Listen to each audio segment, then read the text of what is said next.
Նա, որ մոտ 3 ամիս առաջ հոխորտում էր Մոսկվայի հասցեին, ասում, թե իրենք գիտեն ինչու ու ինչպես է կործանվել Ազալի ինքնաթիռը, ավելին պնդում էր, որ ռուս պաշտոնյաներն էլ գիտեն եւ իր ձևակերպմամբ չեն արել այն, ինչ կաներ յուրաքանչյուր պատասխանատու հարևան, այսօր արդեն չի կասկածում պատճառների ռուսական հետաքննությանը։ Դրա ընթացքն ի դեպ Վլադիմիր Պուտինն անձամբ է վերահսկում։ Ադրբեջանա-ռուսական հարաբերություններն այս տարի հաջողությամբ են զարգացել։ Ադրբեջանի եւ Ռուսաստանի բոլոր ճանապարհային քարտեզները հաջողությամբ իրագործվում են։ Մեր երկրների միջև օրակարգը ընդարձակ ու դրական է։ Իրավիճակը միանգամից գլխի վայր է շուռ գալիս։ Ռազմավարական դաշնակիցները դարձի ճամփան են բռնել։ Նույնիսկ Մոսկվա-Բաքու դիվանագիտական փոխհրաձգություններից տուժածների նկատմամբ Ադրբեջանը քիչ-քիչ վերաբերմունքը փոխում է, փոքրացնում է թշնամանքի չափաբաժինը։ Սպուտնիկ Ադրբեջան լրատվամիջոցի գործադիր տնօրեն Իգոր Կարատվիխին, ում Ալիևի իրավապահները շուրջ 4 ամիս առաջ էին բռնել, բանտից տնային կալանքի են ուղարկել րոպեների ճշգրտությամբ Ալիևի Պուտինին հանդիպելուց հետո։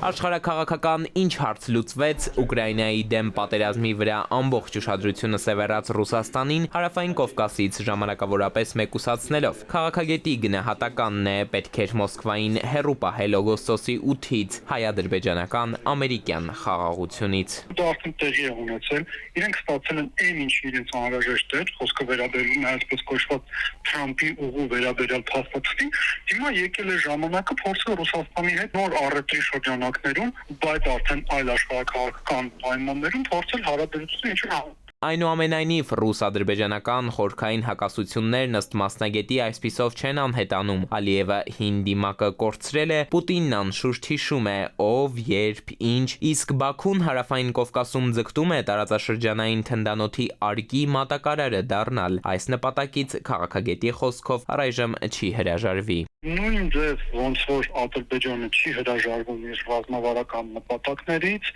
ավելին Ադրբեջանը ժողովրդական լեզվով ասած ուտացնում են, չաղացնում են հենց այդ նպատակներին հասնելու համար։ Նույնը Ռուսաստանին է վերաբերվում, ռազմավարական առումով Ռուսաստանը իր նպատակներից չի շեղվելու ոչ միայն աշխարհաքաղաքական հարաբերությունների կոնտեքստում։ Ինչ վերաբերում է Հայաստանին, ապա փորձագետները վստահ են Մոսկվա-Բաքու հարաբերությունների վրա ազդելու ամենահարմար պահը չէ, սպասել է պետք տարածաշրջանի ժամանակավոր դրության վերաբերյալ ինչ կոմպրոմիսի կգան։